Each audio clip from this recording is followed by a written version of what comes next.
오늘 로마서 설교를 마무리하려고 합니다. 뒤에 로마서 16장이 남아있기는 하지만 16장에 주로 이제 안부 인사를 전하며 편지를 마무리하고 있기 때문에 오늘 설교를 끝으로 로마서를 마쳐보려고 합니다. 제가 쭉 세보니 오늘까지 26번 설교를 진행했고, 그러니까 52주가 1년이니까 거의 반년의 주일 설교 시간을 로마서에 투자하여 함께 말씀을 나눈 것입니다. 전통적인 십자가 속죄의 복음 관점을 넘어 하나님 나라 복음의 관점으로 로마서를 읽어보려 하였습니다.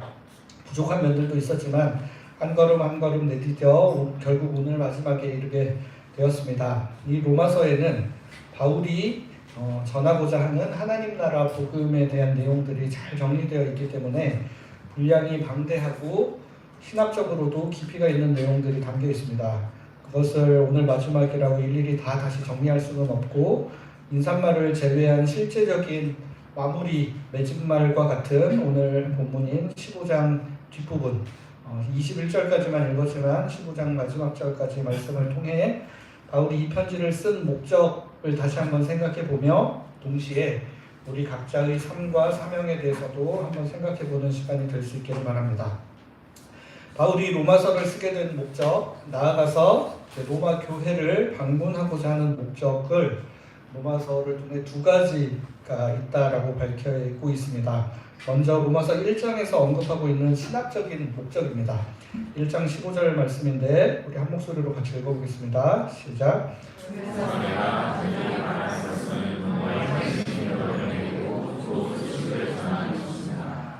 그래서 바울이 로마 교회에 방문해서 또는 이 로마서라는 편지를 씀으로 인하여 이 로마에 있는 성도들에게 좋은 소식을 전하고 싶다.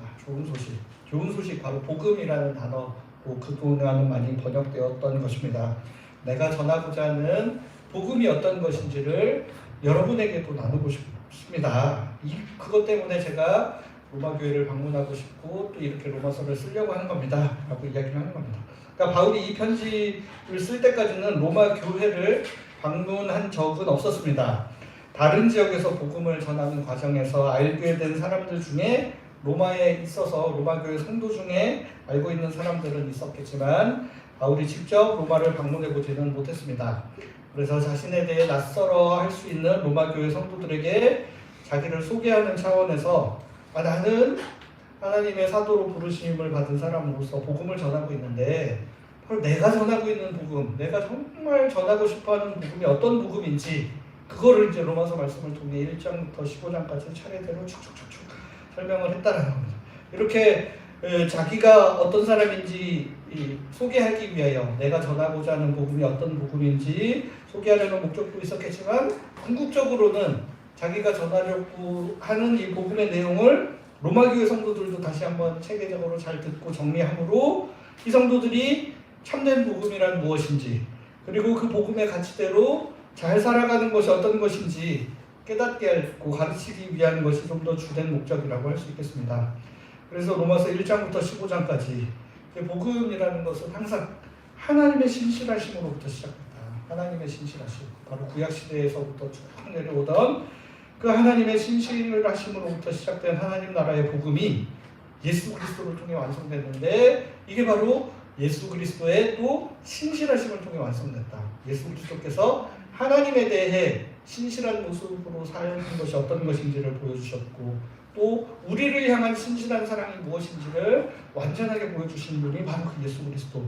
그래서 그 예수 그리스도를 통해 완성된 하나님 나라의 복음이 무엇인지를 그동안 쭉 설명을 했었고 그리고 지금도 우리와 함께 하시며 우리의 삶을 하나님께서 기뻐하시는 거룩한 산 제물로 드릴 수 있도록 이끄시는 성령 하나님. 때로는 우리가 연약하여 말할 수 없는 탄식으로 우리가 연약하여 있을 때는 함께 기도하여 주시고 북돋워 주시고 이끌어 주시고 어떻게 가야 할지를 모를 때 가야 할 길을 알려주시는 그 성령 하나님을 통해 지금 이 땅에 이루어지고 있는 하나님 나라의 복음이 무엇인지를 전하였던 것입니다. 특별히 이 복음이 시작되었던 유대인들만의 복음도 아니었고 이방인들에게 이제 유대인들은 끝났고 이방인들에게만 새롭게 주어진 복음도 아니었습니다. 유대인으로부터 시작되었지만 이방인들을 통해 확장되어 가고 있는, 하지만 인종이나 성별, 신분을 절대 가리지 않는 모든 믿는 사람들을 위한 복음이었다라는 겁니다. 이렇게 자신이 전하고 있는 하나님 나라의 복음에 대해 자세히 소개하는 게 이 편지를 쓴 첫 번째 목적이었고, 그렇게 바울이 전하고 있는 하나님 나라 복음을 전하는 사역에 우리 로마교회 성도들도 함께 참여시키려고 하는 것, 이게 바로 두 번째 목적이라고 할 수 있습니다. 오늘 이 두 번째 목적이 오늘 함께 읽은 본문을 포함하고 있는 로마서 15장 14절부터 33절까지 말씀에 잘 나타나 있습니다. 바울 사도는 이제 로마교회 성도들을 자기가 전하고자 하는 이 복음 사역에 함께 동참시키기 위하여 먼저 자신은 어떤 마음으로 이 사역을 해나가고 있는지, 하나님께 받은 사명이 무엇이었는지를 다시 한번 소개하고, 또 그 사역에 여러분들도 함께 동참하시면 좋겠습니다 라고 요청하고 있는 겁니다. 그래서 먼저 자신의 직무, 자신이 받은 사명이 무엇인지 14절부터 21절까지 말씀에서 먼저 소개하고, 22절부터 33절 말씀을 통해 로마교회 성도들의 동참을 요청하고 있는데, 먼저 오늘 본문 16절 말씀에 바울이 받은 사명이 무엇이었는지를 잘 소개하고 있습니다. 우리 한 목소리로 같이 읽어보겠습니다. 시작. 나의 직무는 다른 이족들을 위해서 그리스도 예수님을 모시는 사람이 되어 하나님의 복음을 전하는 제사장 일을 하게 되는 것입니다. 그래서 다른 민족들이 하나님께 기꺼이 받아들여질 만한 제물, 성령님 안에서 거룩하게 된 제물이 되도록 하는 것입니다. 우리가 이미 잘 알고 있다시피 바울은 이 하나님 나라의 복음을 전하는 사명을 받았던 사람입니다. 그러나 오늘 본문 16절에서는 특별한 표현을 통해 그 내용을 소개하고 있는데, 두 가지로 나눠볼 수 있는데, 첫 번째는 여기 이제 강조되어 있는 부분입니다. 첫 번째, 바울의 사명은 자신이 먼저 그리스도 예수님을 잘 모시는 사람이 되는 게 나의 사명이다. 내가 해야 될 제일 중요한 삶의 목적 중에 하나가 내 자신이 그리스도 예수님을 잘 모시는 사람이 되는 것이다. 이게 바로 다른 것들보다 더 우선하는 자신의 사명이었던 것입니다.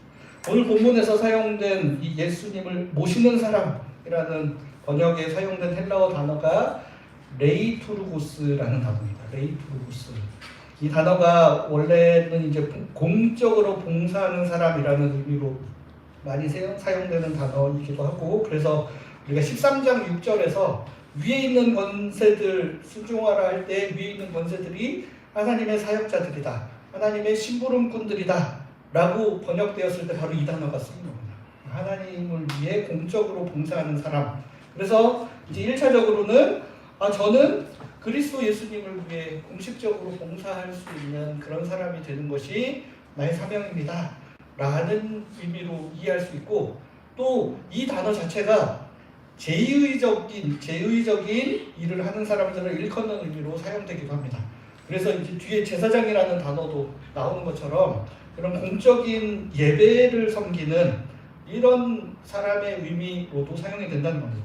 그래서 이 단어가 일반적으로 이제 교회에 네 가지 기능이 있다라고 할 때 이제 네 가지 헬라어로 이 네 가지를 표현을 하는데, 첫 번째가 레이투르기아, 예배를 레이투르기아, 그 다음에 케리그마, 복음 선포, 코이노니아, 교제, 디아코니아, 섬김, 이 네 가지가 사실은 교회의 중요한 네 가지 기능입니다. 그래서 교회는 예배하는 일에 힘써야 되고, 복음을 선포하는 일에, 교제하는 일에, 섬기는 일에 힘써야 된다. 해서 사용되는 레이투르기아, 케리그마, 코이노니아, 디아코니아라고 할 때 아까 레이투르고스, 레이투르기아 같은 어원의 단어라는 겁니다. 그래서 예배를 의미하는 단어와 바로 같은 단어가 바로 그리스도 예수를 모시는 사람이다라는 말 가운데 담겨 있다라는 겁니다. 결국 바울은 그리스도 예수님을 모시되 참된 예배로 모시는 사람이 되는 것이 자신의 중요한 직무다라고 말하고 있는 겁니다. 이게 사실은 로마서 12장에서부터 계속 연결된 제일 중요한 목적이 참된 예배란 무엇인가? 우리의 몸을 살아있는 거룩한 산 제물로 하나님께 드리는 게 바로 살아있는 합당한 예배, 참된 예배다라고 할 때 그 이야기로부터 시작되어 12장이 쭉쭉쭉쭉 이어오다가 이제 15장 마지막에 가서 나의 사명 또한 이런 참된 예배를 드리는, 하나님 앞에서 바로 선 참된 예배자가 되는 것이 바로 나의 가장 중요한 직무 중에 하나다. 그리고 여기서 보시면 다른 민족들을 위해서 내가 그렇게 되어야 한다라고 말하고 있거든요. 그러니까 내가 복음을 전해서 나를 통해 복음을 들어야 하는 사람들을 위해서라도 나는 하나님 앞에 참된 예배자가 되어야 한다라는 이야기를 하고 있는 겁니다. 그러니까 주일 예배 시간에 말씀을 선포하는 목회자들이나 오늘도 앞에서 열심히 준비해서 찬양을 인도하여 주시는 분들 깊이 새겨야 될 말씀입니다. 말씀을 준비하는 일이나 찬양을 준비하는 일이 그러니까 생각했던 것만큼 처음부터 끝까지 계속 거룩하고 영적인 일인 것만은 아닙니다, 여러분.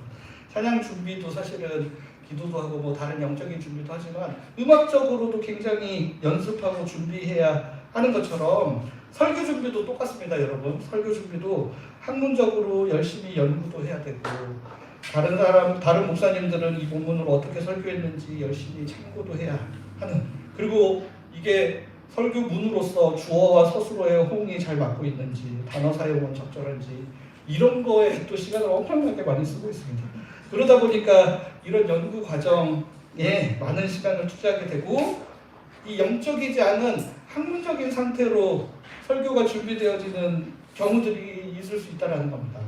그러나 이렇게 학문적으로만 열심히 준비한다고 좋은 설교가 되는 게 아니죠. 물론 하나님께서 은혜를 주셔서 그런 설교들을 통해서도 은혜를 누리게 하지만 더 중요한 것은 오늘 바울 사도가 이야기하는 것처럼 말씀을 준비하는 사람이나 찬양을 위하여 섬기는 사람들이나 먼저 그 말씀 안에 잠기고 찬양 안에 잠기고 하나님의 은혜 가운데 나아가는 게 중요하다는 겁니다.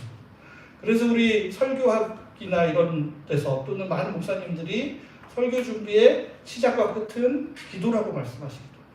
기도로 시작하며 하나님의 은혜를 구하고 성도들을 위해 열심히 기도하며 지금 성도들이 처하고 있는 삶의 자리가 어떠한지 거기에 깊이 마음을 쓰고 준비를 해야 제대로 된 설교가 나올 수 있다라고 말씀하시는 겁니다.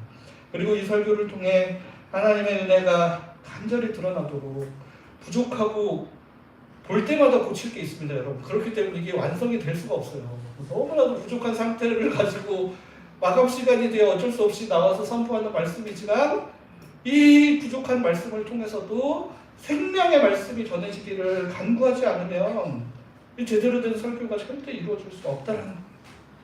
오늘 본문에서 사도 바울이 다른 민족들을 위해 내가 그리스도 예수님을 모시는 사람이 되는 게 나의 첫 번째 직무다라고 고백하는 게 바로 이런 마음입니다. 그러니까 바울이 복음 전하는 일 자체가 거룩하고 영광스럽기 때문에 딴 거 생각 안 하고 그 일에만 열심히 몰두한다고 해서 그걸 통하여 하나님을 향한 참된 예배가 드려지는 게 절대 아니라 이 사명을 형식적으로 감당하지 않고 내 마음이 진실되게 하나님 앞에 올려지기를 사모하는 마음으로 나아갈 때 비로소 진실된 메시지가 선포되고 진실된 삶의 이야기들이 전해질 수 있다라고. 여러분들도 마찬가지입니다. 여러분들이 한 명의 성도로서 거룩한 제사장, 거룩한 백성, 왕같은 제사장으로서 세상 가운데 그리스도의 빛과 소금을 드러내는 삶을 살아가는 데 있어서 내가 어떻게 하면 남들에게 좋은 모습으로 잘 비칠 수 있을까를 고민하기 이전에 우리 한 사람 한 사람이 하나님 앞에 어떤 예배자로 그렇게 잘 서고 있는지 돌아보는 것이 무엇보다 중요해요. 그게 바로 여러분을 통하여 하나님 나라의 복음이 흘러가고 여러분들이 세상 가운데 빛과 소금이 되는데 중요한 역할을 하게 되는 게 바로 거기에 달려있다는 거예요. 그래서 우리 사도 바울은 고린도전서 9장 27절 말씀에서 이렇게까지도 표현을 합니다. 오히려 내 몸을 후려치며 종으로 굴복시킵니다. 그것은 혹시라도 내가 다른 사람들에게 선포한 뒤에 나 스스로가 자격을 박탈당한 사람이 되지 않기 위해서입니다. 우리 강단에서 말씀을 선포하는 목사들이 새겨들어야 될 말씀 분명히 많습니다. 제가 생각해도 저도 불안하고 앞에서 보여지는 자리에서 말씀 선포한다고 자연스럽게 하나님 나라 백성이 될 거라고 저는 절대 그렇게 생각하지 않고 있습니다. 언제나 두렵고 떨림으로 우리의 모습을 돌아보고 우리가 이미 다 얻은 자라고 생각하여 기고만장하여 다른 사람들을 비난하고 판단하는 것이 아니라 우리도 혹시라도 자격 박탈당한 사람이 되지 않기 위하여 하나님 앞에 참된 예배자로 서는 것이 무엇인지 끊임없이 돌아보면서 자신을 살피는 것이 나의 제일 중요한 사명이다. 제가 막 설교 잘해가지고 우리 교회 성도들 늘어나고 너무 좋겠죠. 너무 좋겠지만 그거보다 더 중요한 것은 저 개인이 하나님 앞에 바른 예배자로 세워져서 정말 하나님의 은혜가 무엇인지를 매일 깨닫고 사는 것이 저희 제일 중요한 사명이고 여러분들 한 명 한 명의 가장 중요한 사명이라는 것입니다. 바울 사도는 자신이 복음 전하는 사역을 감당하면서도 스스로가 자격을 박탈당한 사람이 되지 않기 위해 자신의 몸을 쳐서라도 복종시켜야 된다라고 이야기하고 있습니다.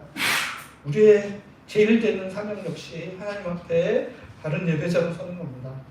주일에 교회 나와서 바르게 예배하는 것을 포함하여 우리의 모든 삶을 하나님께서 기뻐하시는 거룩한 산 제물이 되도록 드리는 바른 예배를 드리는 것이 우리의 가장 중요한 사명이 되어야 할 것입니다. 이처럼 바울의 첫 번째 사명이 모든 성도들에게 어떻게 보면 공통적으로 주어진 사명이라면 바울의 두 번째 사명은 이방인들에게 복음 전하는 사역을 감당하는 것으로 이 사명은 다른 사람들보다 특별히 이 바울에게 주어진 특별한 사명이라고 할 수 있습니다. 앞서 보았던 15장 16절 말씀 제가 다시 한번 읽어보겠습니다. 나의 직무는 다른 민족들을 위해서 그리스도 예수님을 모시는 사람이 되어 하나님의 복음을 전하는 제사장 일을 하게 되는 것입니다. 그래서 다른 민족들이 하나님께 기꺼이 받아들여질 만한 제물, 성령님 안에서 거룩하게 된 제물이 되도록 하는 것입니다.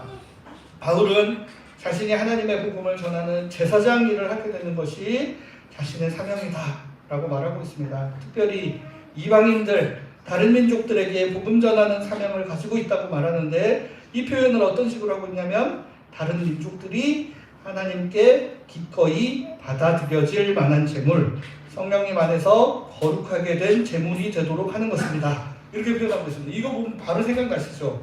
로마서 12장 1절 말씀입니다.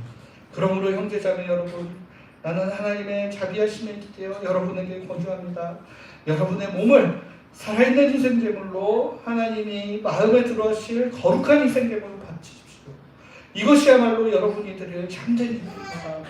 바울은 12장 1절 말씀을 통해 로마교회 성도들에게 자신들의 몸을 살아있는 희생제물, 하나님이 마음에 들어하실 거룩한 희생제물로 바치라고 권하고 이게 바로 우리가 하나님께 드릴 참된 예배다라고 말했습니다. 이제 바울 사도는 그걸 똑같이 자신이 복음을 전해야 하는 이방 민족들, 다른 민족 사람들에게도 똑같이 하겠다는 겁니다. 그 사람들도 하나님께서 기뻐하심으로 받아들여질 만한 제물이 되게 하는 게 나의 목표다. 성령님 안에서 거룩하게 된 제물이 되어서 하나님 앞에 참된 예배를 드리게 하는 게 바로 나의 사명. 바로 그런 사명을 감당하는 제사장 일을 하는 사람이 바로 나의 사명이다라는 겁니다. 이와 같은 복음 전파의 사명 역시 사실은 바울뿐만 아니라 어느 정도는 우리 모든 성도들이 감당해야 하는 부분이 있지만 바울 사도가 바로 이 부분에 특별하게 부름받았음을 거듭해서 강조하고 있습니다. 바울은 이 사명과 관련하여 자신이 견지하고 있는 특별한 두 방향에 대해서 언급하고 있습니다. 자기는 이 특별한 부르심을 위해 두 가지를 하려고 한다라는 게 바로 오늘 본문에 나타나고 있는데 첫 번째는 땅끝까지 복음을 전하는 일입니다. 현재 바울은 소아시아 지역, 터키 지역이죠. 지금의 터키 지역을 돌며 계속해서 복음을 전하였고 마케도니아, 그리스 지역에 가서도 복음을 전하였습니다. 이 지역 계속해서 살피고 그 지역에 여전히 믿지 않는 사람들이 있기 때문에 그 복음 전하는 사명만 감당해도 평생 그것만 해도 사실은 만만치 않은 일일 겁니다. 그러니까 우리도 보시면 선교사님들이 막 여기저기 안 돌아다니고 한 지역에서 평생을 다 바쳐 섬겨도 그 지역 복음화가 다 안 되는 것처럼 막 여기저기 돌아다니면서 하기에는 사실은 그것만으로도 감당이 안 되죠. 자기가 신경 써야 될 교회 숫자가 막 계속해서 늘어난다고 생각하면 그것만으로도 감당치 않습니다. 그러나 바울은 땅끝까지 복음을 전하라는 하나님의 말씀에 순종하기 위하여 구체적인 실행 계획을 가지고 있습니다. 제가 맨 첫 번째 로마서 설교 시작할 때 잠시 말씀을 드렸는데 바울이 이 로마서를 쓴 중요한 목적 중에 하나가 바로 바울은 당시 사람들에게 땅끝으로 여겨지던 스페인까지 복음을 전할 원대한 꿈과 비전을 가지고 있는 겁니다. 그래서 그 계획을 구체적으로 실행하기 위하여 로마를 거쳐 로마 교회의 성도들의 후원과 도움을 받아 스페인까지 나가고자 하는 계획을 가지고 있는 거죠. 그게 바로 15장 28절에 이렇게 기록되고 있습니다. 그러므로 나는 이 일을 잘 마무리하고 그들에게 이 열매를 안전하게 전해줄 것입니다. 그런 뒤에 여러분 계신 곳을 거쳐서 스페인으로 갈 겁니다. 이렇게 돼 있어요. 자기의 계획이. 지금 여기에 이 일이라고 돼 있죠. 열매를 전해준다. 이게 무슨 말이냐면 이제 예루살렘 교회가 지금 힘든 상황에 처해 있어서 우리 마케도니아와 아가야 지역이라고 하죠. 아카이아 지역의 성도들이 예루살렘의 어려운 소식을 듣고 구제 헌금을 모아야 된다 해가지고 열심히 구제 헌금을 모아서 그 헌금을 바울이 예루살렘에 직접 전달하기 위해 예루살렘으로 갑니다. 그리고 나서 그 일을 마무리한 다음에 자신은 로마를 거쳐 스페인까지 가서 복음을 전해야 되겠다 이런 계획을 세우고 있다는 겁니다. 바울은 자기가 내 사명은 여기까지야. 나는 이상하기 어려워 라고 스스로 한계를 정하여 그만큼만 하겠다는 게 아니라 진짜 말 그대로 죽도록 충성하겠다. 끝까지 충성하겠다 하는 마음으로 이 사명을 감당하려 하는 것입니다. 자기가 내가 할 수 있는 일 요만큼이 내 사명이야 라고 스스로 정하고 한계를 정하는 것이 아니라 이 사명은 부르신 분에 따라 그 말씀에 순종하는 거다. 부르신 분이 땅끝까지 복음을 전하라고 말씀하셨기 때문에 나는 그 말에 순종하여 이 땅끝까지 복음을 전하겠다 라는 것입니다. 그러니까 바울이 이 소아시아 지역을 열심히 선교하고 있을 때 한상 중에 마케도니아 사람이 나타나서 와서 도우라 하는 그 부름을 듣고 소아시아 지역에도 할 일이 많은데도 불구하고 그 부름에 순종하여 마케도니아까지 갔던 것처럼 철저하게 부르신 분의 말씀에 순종하여 나는 그 사명을 감당하겠다라는 태도를 가지고 있는 거죠. 그래서 땅끝까지 이게 바로 내 개인적으로 내가 판단하는 내 능력으로는 도저히 감당할 수 없는 일이라 할지라도 부르신 분의 뜻에 따라 순종하는 것이 바로 사명자의 자세라는 것입니다. 두 번째로 바울 사도는 다른 사람들이 하지 않으려 하는 일에 기꺼이 나서겠다는 마음을 가지고 있는 거예요. 이 본문 20절 말씀에 이 말씀이 잘 나타나 있는데 한번 같이 읽어보도록 하겠습니다. 시작. 그러면 그리스도의 이름이 알려지지 않은 곳에서 복음 소식을 전하는 것을 명예로운 일로 알겠습니다. 나는 다른 사람이 닦아놓은 터 위에다 집을 세우지 않으려고 하는 것입니다. 바울은 남들이 안 하려고 하는 일을 내가 하겠다. 남들이 안 하는 것. 그리스도의 이름이 알려지지 않은 곳에서 복음 전하는 것은 이거는 너무나 명예로운 거다라고 자신이 그거를 너무나 열망했다. 그러니까 이게 딴 사람들이 이렇게 생각해 준다는 게 아니에요. 딴 사람들은 뭐 그렇게까지 고생을 하느냐, 뭐 그렇게 알려지지 않은 것을 복음 전하는 거 그냥 네가 하는 일이지라고 생각할 수 있는 그만한 일도 자기는 내가 부름받은 일은 하나님이 나에게 주신 사명이니까 이건 나에게 너무나 명예롭고 영광스러운 일이다라고 판단을 하고 그것을 열망했다는, 간절히 하고 싶어 했다라는, 하고자 하는 마음이 계속해서 일어났다라는. 근데 여러분들 가만히 생각해보면 공교롭게도 세상적인 영광이 있는 자리에만 사람이 몰리는 게 아니라 하나님의 뜻에 순종하는 자리 중에도 유독 사람들이 몰리는 자리가 있습니다. 너무나 신기하고 놀라운 일이죠. 우리가 상식적으로 생각했을 때 하나님께서 필요에 따라 각 사람에게 은사를 주시고 각 사람을 필요에 따라 부르셨다면 눈의 역할을 하는 사람, 코의 역할을 하는 사람, 입의 역할을 하는 사람, 발, 손 역할을 하는 사람들이 골고루 잘 분배돼야 온전한 몸을 이루고 잘 이루어질 텐데 너무나도 신기하고 놀랍게도 주님을 위해 부름받아 섬긴다는, 또 주님을 위해 봉사한다는 자리에 가서 보면 사람들이 유독 많이 몰리는 부름의 자리가 반드시 있습니다. 너무나 신기해요. 사람들이 또 어느 쪽에 가면 희한하게 없어요. 부름받은 사람, 왜 하나님이 이쪽 일로는 사람들을 그렇게도 안 부르셨을까? 너무나도 신기합니다. 우리 목사님들도 너무너무 신기한 게 작은 교회 계시다가 큰 교회로 하나님의 부름받아 가시는 분들은 너무너무 많아요. 10명 중에 한 8명은 갑자기 작은 교회 섬기시다가 큰 교회 부르신 게 하나님의 거역할 수 없는 부르심인 것 같아서 희한하게 근데 큰 교회에 계시다가 작은 교회로 거역할 수 없는 부르심이 계십니다. 그런 분들 여러분 너무 훌륭하신 그런 분들이 계세요. 없지는 않습니다. 없지는 않은데 숫자가 너무 적어요. 비율을 따졌을 때 너무 신기합니다. 교회 내에서 봉사도 마찬가지입니다. 소위 말해 3D라고 하는 자리에는 이상하게 하나님이 안 부르세요. 너무나 힘들고 고되고 또 자기 시간 많이 써야 하는 자리에는 하나님이 안 부르십니다. 너무나 신기합니다.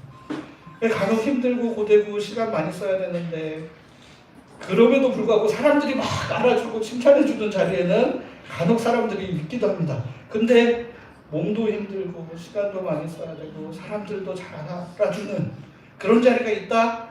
어김없이 하나님이 안 부르십니다. 사람 왜 안 부르실까요? 왜? 부름받은 사람들이 거절하기 때문에 나는 거기에 부름받았을 일이 없다라고 자꾸 생각하고 합리화하기 때문에 그럽니다. 그러니까 힘든 자리에서 섬기지 못할 사람들의 이야기를 들어보면 다 이유가 있습니다. 자기는 이런 상황이라서 힘들고 저런 상황이 다 이유가 있는데 결론은 어쨌든 못한다로 결론이 나죠. 너무나 심지어는 자기가 너무 하고 싶지 않아가지고 그 이유를 막 열심히 찾아내는 경우까지도 있다. 근데 더 놀라운 건 뭔지 아십니까 여러분?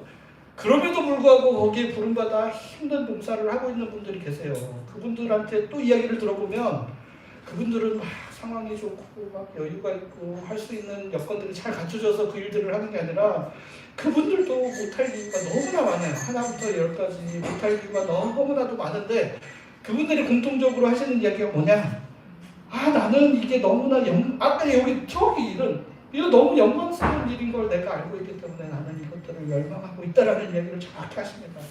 이거는 누군가는 해야 될 일이기 때문에 그리고 하나님께서 나를 이곳에 부르셨다는 이유가 너무나 확실하기 때문에 상황이나 여건을 생각하면 못할 이유가 이렇게 많이 있는데도 불구하고 그 일을 찾아내서 맡겨진 일을 해내고 있다. 그런가 하면 이제 반대의 사람들도 있어요. 남들이 안 하려고 하는 일 일부러 찾아하면서 나는 그래도 딴 사람들보다는 신앙이 더 좋다. 남다르다. 이거 자랑하고 싶어하는 사람들도 있습니다. 여러분. 나는 딴 사람들이랑 다르다. 남들 안 하려고 하는 것 나서서 하는 사람이다를 자랑하고 싶어하는 그런 마음들. 그러니까 결국은 뭡니까 여러분? 이거를 다 누가 결정해요? 내가 결정하는 거예요. 나의 사명은 이거, 나의 사명은 저거 다 내가 결정하기 때문에 생기는 일들이라는 겁니다. 내가 결정하니까 힘든 곳 안 가고 싶어하고 내가 결정하니까 힘들은 거를 하면서 나는 그래도 좀 좋은 사람이라고 보이고 싶어하고 다 자기가 정하는 거예요. 별로 뽀대는 안 나고 뭔가 멋있는 사람이 아닌 것 같아도 자기가 부르시는 분의 부르심이 있기 때문에 가서 순종할 수 있는 그런 마음이 바로 사명을 받은 사람에게 필요하다는 겁니다. 결국 다 부르신 분에 따라 사명을 감당하느냐 아니면 사명을 감당해야 하는 자신이 자신의 사명을 정하느냐의 차이에서 온다는 것. 힘든 일, 어려운 일 하느냐 마느냐 사실 그렇게까지 중요한 일 아닙니다. 부르신 분의 뜻에 따라 사명을 감당하느냐 마느냐가 중요하다. 그러나 대부분의 사람들은 몸이 고되고 힘든 자리로 가지 않으려 하는 경향이 있기 때문에 그런 곳으로 부름받은 것은 아닌지 더 깊이 고민하고 기도할 필요는 있다는 겁니다. 바울 사도는 남들이 가지 않으려 해서 그리스도의 이름이 알려지지 않은 그곳에 가는 게 더 명예로운 일이고 심지어 그것은 내가 너무나 하고 싶어서 열망하였다라고 표현하고 있습니다. 마치 땅 밑에 보화가 감춰져 있다라는 것을 너무나 잘 알기 때문에 자신의 모든 재산을 다 팔아서 그 밭을 사들인 사람과 같습니다. 핵심은 부르심에 순종하는 것입니다. 부르심에 하나님께서 마음을 주시는 그곳이 있어 보이는 자리든 없어 보이는 자리든 몸이 고된 자리든 덜 힘든 자리든 묵묵하게 충성하는 마음으로 그 자리에 갈 수 있는 것이 순종이라는 겁니다. 그리고 그런 순종의 자리에 명예가 있고 영광이 있고 하나님의 축복이 있더라고요. 우리 모든 사람들이 바울처럼 해외 선교사들처럼 미전도 종족들에게 복음 전하는 사명을 부여받는 게 절대 아닙니다. 하지만 우리 각 사람은 반드시 하나님 나라를 위한 어떠한 일에 반드시 부름을 받았습니다. 그 부름에 응답해야 온전한 그리스도의 몸으로서 지체로서 자신의 역할을 감당해내고 한 몸의 일원으로서 살아갈 수 있는 것입니다. 우리 개인이 이 세상 모든 일들에 다 관여하고 책임져야 되지 않는 게 오히려 더 감사한 겁니다. 여러분들 마음 가운데 특별히 하나님께서 부어주시는 마음이 있는 자리가 반드시 있습니다. 이제 거기에 마음은 분명히 있는데 여건이 안 되고, 이거는 이제 다음 문제인 거고, 하나님이 특별히 마음을 쓰게 합니다. 어떤 분들은 장애인들을 향하여, 어떤 분들은 빈민들을 향하여, 어떤 분들은 또 아이들의 교육을 향하여, 어떤 분들은 이 환경 문제를 향하여 등등등등, 우리 각자의 부르심에 순종해야 이 땅에 하나님의 나라가 온전히 이루어지고, 그렇게 하나님께 순종하는 것이 우리의 몸을 살아있는 거룩한 제물로 하나님 앞에 드리는 참된 예배의 삶이 된다는 겁니다. 그러니까 우리의 사명이 어떤 직업 가지고 있느냐를 의미하는 게 아닙니다. 어떤 사람들은 직업과 관련해서 그 사명을 감당할 수도 있지만, 직업과 상관없는 다른 일들을 통하여 자신의 마음을 쓰고 하나님 나라를 위해 그 사명을 감당할 수 있다는 겁니다. 중요한 것은 우리를 부르신 그분께서 우리에게 어떤 사명을 맡기셨는지를 잘 발견하고 그 부르심에 충성을 다하는 것이다. 바울은 자신이 받은 사명이 주님을 위한 일이라는 것 너무나 확실히 믿고 있었기 때문에 로마교회 성도들에게도 일에 함께 참여하십시오 라고 권유하고 있습니다. 두 가지로 참여하기를 부탁하며 복음을 위한 일에 성도들을 동참시키려고 하는데, 첫 번째는 사역을 위한 후원입니다. 로마서 15장 23절 보시면, 스페인으로 가게 될 때 말이지요, 거쳐가는 길에 여러분을 들여다보고 여러분과 잠시 교제를 즐기다가 거기서 여러분의 후원을 받아 떠나게 되기를 희망하기 때문입니다. 바울은 자신이 땅끝이라고 여겨지는 스페인까지 가서 복음을 전할 때 로마교회 성도들의 후원을 받아 떠날 수 있기를 희망합니다. 아시다시피 바울은 스스로 텐트를 만들어 선교 활동을 하였지만 성도들의 후원도 함께 받았습니다. 혼자 걸어 혼자 사역하고 혼자 다 하는 것도 좋겠지만, 성도들을 참여시켜서 이 일들을 위하여 재정으로 후원하며 또 마음으로 기도하며 함께 참여할 수 있는 길들을 열기 위하여 오히려 더 이런 권유들을 했다는 겁니다. 두 번째로 기도를 부탁하고 있습니다. 15장 30절 보시면, 형제자매 여러분, 우리 주 예수 그리스도를 통해 또 성령님의 사랑으로 여러분에게 권유합니다. 나를 위해 하나님께 기도드림으로 나와 함께 싸워주십시오. 성도들이 함께 기도하는 것은 함께 싸우는 것과 같다 라고 여기서 표현하고 있습니다. 바울의 복음 전파 사역에는 수많은 난관이 있어왔고 지금도 진행 중입니다. 손쉽게 복음이 전해지고 거저 얻는 것 같은 느낌 하나도 없었습니다. 그렇기에 성도들의 기도가 너무나 필요하다는 거 알아서 그 기도를 간절히 요청하고 있습니다. 각자의 부르심에 따라 누구는 현장의 최전방에서, 누구는 뒤에서 물질과 기도로 함께 참여하는 겁니다. 그리스도의 몸인 교회의 지체가 각자의 역할을 감당하는 게 바로 이런 겁니다. 그러니까 여러분, 우리가 하나님의 부르심에 따라 사명을 감당해야 된다. 그 중에서 그나마 쉬운 두 가지가 이거예요. 재정적으로 여러분들의 마음을 그곳에 표현하여 하나님 나라가 이루어지도록 애쓰는 것, 그 다음에 여러분들이 막 바쁘고 정신없어도 있는 자리에서 기도는 하실 수 있기 때문에 그 하나님의 부르심에 따라 기도하는 것부터 먼저 시작하시라는 겁니다. 재정적으로, 기도로 먼저 여러분들이 기도를 하시다 보면요, 반드시 마음의 동요가 반드시 일어날 수밖에 없습니다. 왜냐? 하나님이 그것을 부르셨고 하나님이 여러분들을 그것에 쓰시고자 하는 마음이 생기면 여러분들로 하여금 행동할 수밖에 없게 만드는 강한 마음의 부르심과 푸시가 반드시 있을 수밖에 없습니다. 그렇기 때문에 이것부터 시작하는 겁니다. 여러분들 여러 가지 여건 가운데서도 재정을 나누고 여러분들의 시간을 쪼개서 하나님 앞에 기도하는 일로부터 시작하다 보면 그걸 통해 내가 이제 구체적으로 몸을 움직여서 해야 될 일들로까지 나아갈 수 있게 된다는 겁니다. 자, 오늘 설교 제목을 바울의 사명, 우리의 사명으로 정했다가 나의 사명으로 제목을 변경했습니다. 간혹 우리는 우리라는 이름 뒤에 숨어서 나 자신이 감당해야 될 몫을 잊어버리고 소홀히 하는 경우가 있다는 생각이 들기 때문입니다. 우리 교회 가고 있으니까 나도 그냥 같이 하고 있는 거지. 그러니까 때로는 우리가 교회로 그리스도의 몸으로 행한 일이 곧 내가 한 일이 될 수 있다는 사실을 묵상하며 감사해야 되는 때도 있습니다. 하지만 때로는 반대로 교회로 그리스도의 몸으로 내가 반드시 행해야 할 사명이 있다는 사실을 묵상해야 하기도 한다는 것입니다.